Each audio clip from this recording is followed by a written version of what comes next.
Bonjour, cette capsule va parler de la bipolarité. Premièrement, qu'est-ce que la bipolarité? Une personne atteinte de troubles bipolaires vit ses émotions avec une intensité démesurée et elle a parfois du mal à les maîtriser. Par exemple, une personne peut vivre les événements de sa vie quotidienne avec une profonde tristesse ou un sentiment de bonheur extrême. La fréquence, la durée et l'intensité de ces émotions peuvent varier d'une personne à l'autre et affecter la manière de penser et d'agir de chacune.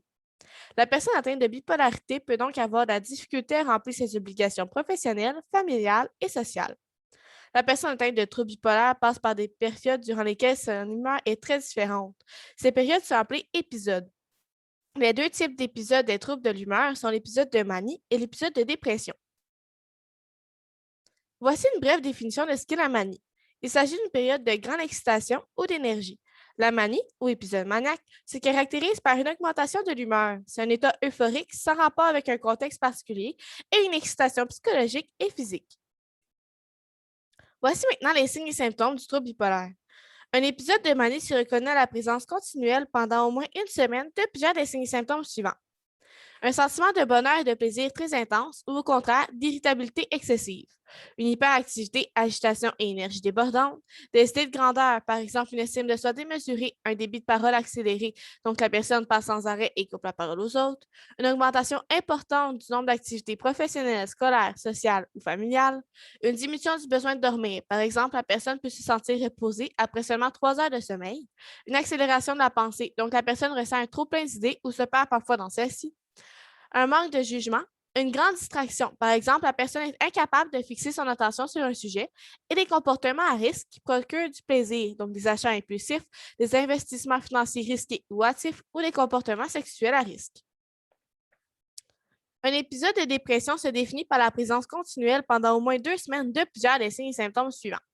Fatigue, manque d'énergie ou grande agitation, problème de sommeil, donc la personne dort trop ou pas assez, diminution ou augmentation d'appétit pouvant causer une perte ou un gain de poids, diminution ou perte d'intérêt sexuel, apparition de malaises tels que des maux de tête, des douleurs au dos ou à l'estomac, grande tristesse, donc la personne pleure souvent, très importante perte d'intérêt pour les activités professionnelles, sociales et familiales, sentiment de culpabilité ou d'échec, diminution d'estime de soi, difficulté à se concentrer sur une tâche, difficulté à prendre des décisions et avoir des pensées suicidaires. De plus, une personne peut perdre le contact avec la réalité et avoir des symptômes associés aux troubles psychotiques pendant un épisode de dépression.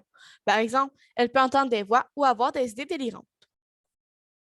Il existe différents types de bipolarité. Les voici. Il y a la bipolarité de type 1. Dans ce cas, la personne atteinte alterne entre manie et dépression. La phase maniaque est plus intense que la phase dépressive. Ensuite, il y a le trouble bipolaire de type 2. Celui-ci alterne entre dépression sévère et hypomanie. La phase dépressive est plus forte que la bipolarité de type 1. Il y a également la bipolarité de type 3. Celle-ci est déclenchée par la prise d'antidépresseurs. Il y a aussi le trouble bipolaire de type 4. Celui-ci est semblable au trouble cyclotimique. Le dernier est le trouble bipolaire de type 5. Celui-ci peut passer assez inaperçu pendant des années jusqu'au jour où un événement traumatique est vécu et déclenche une phase de dépression profonde. L'hypomanie passe donc inaperçue. Beaucoup de psychiatres se concentrent essentiellement et uniquement sur les types 1 et 2 du trouble bipolaire. Ce sont les deux principaux types. Les types 4 et 5 sont plus des sous-catégories.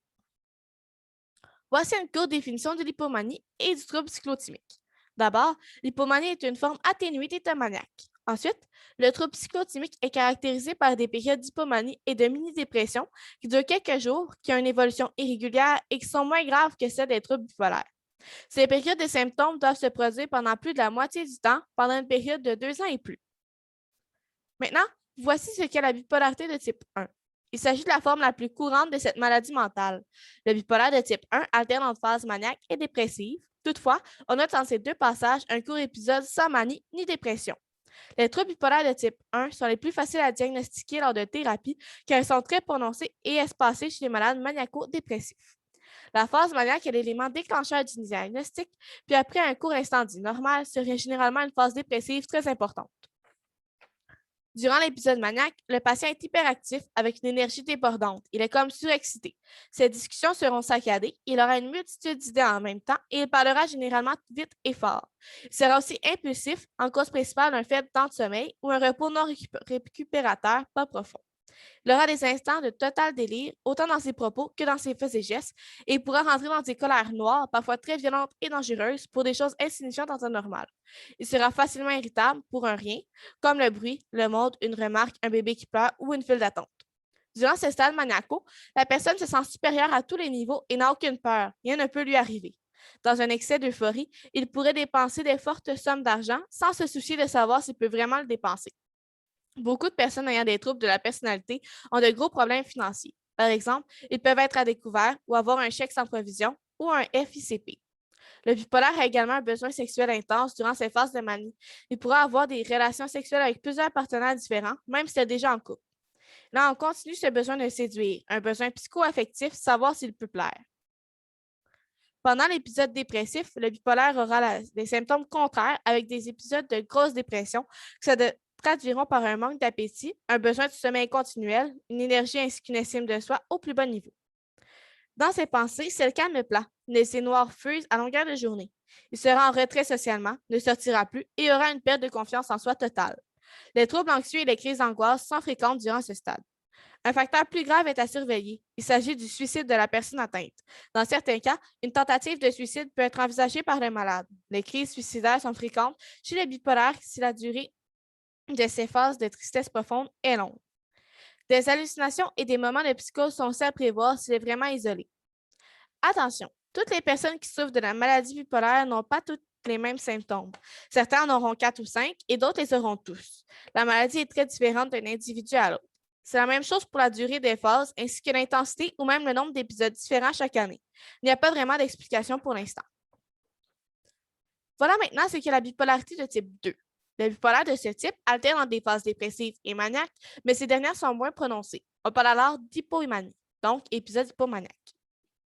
Durant cette période, le malade est toujours très actif et déborde d'énergie, comme le prouve souvent un nombre impressionnant de projets en tête. Il se sent très bien dans sa tête et dans sa peau, tellement bien qu'il arrête souvent son traitement afin de rester dans cet état émotionnel. L'hypomanie est donc beaucoup plus faible en intensité et est donc presque impossible à distinguer sans l'épisode dépressif. Malheureusement, sans traitement, le bipolaire bascule vite en dépression, avec quelquefois un petit laps de temps en phase normale. Sa fatigue, son manque de confiance en soi et sa tristesse peuvent donner suite à des agissements pour une éventuelle tentative de suicide. Donc, même si les sautes d'humeur paraissent normales et tout à fait naturelles, il faut se méfier et garder l'œil si une phase dépressive survient. Le passage peut être brutal pour certaines personnes. Voici donc ce qu'est la bipolarité de type 3. Ce type est un peu plus complexe. Les personnes atteintes oscillent toujours avec de fortes variations émotionnelles entre exaltation et déprime. Mais les épisodes d'hypomanie ou de manie sont générés par la prise d'antidépresseurs, sur un mauvais traitement ou pas de prise de stabilisateur de l'humeur. Les épisodes dépressifs sont engendrés par des antécédents familiaux, de manie et ou de troubles bipolaires. La pathologie est purement provoquée pharmacologiquement. Le danger de ce type de bipolarité réside dans le fait que la personne peut avoir des sauts d'humeur maniacaux tout en étant dans une phase dépressive. Le malade devra alors être suivi avec un nouveau traitement des thymorégulateurs, comme le lithium, pendant un minimum de 6 mois afin de stabiliser sur son trouble de l'humeur pour ensuite faire baisser en intensité ses phases dépressives avec les bons antidépresseurs. Des douleurs musculaires peuvent également apparaître avec le temps. Voilà ce qu'est le trouble bipolaire de type 4. Le type 4 des troubles de bipolaire correspond surtout à la cyclothymie.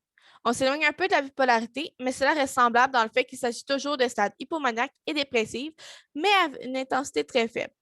Ce type est très peu perceptible pour une personne ne connaissant pas cette maladie mentale, ce qui n'empêche pas qu'elle reste tout de même assez handicapante au quotidien pour la personne qui en souffre. Les personnes atteintes sont moins dans l'excès, mais les phases sont beaucoup plus courtes et il n'est pas rare de voir une personne cyclothymique passer d'un état hypomaniaque à un état dépressif en une journée.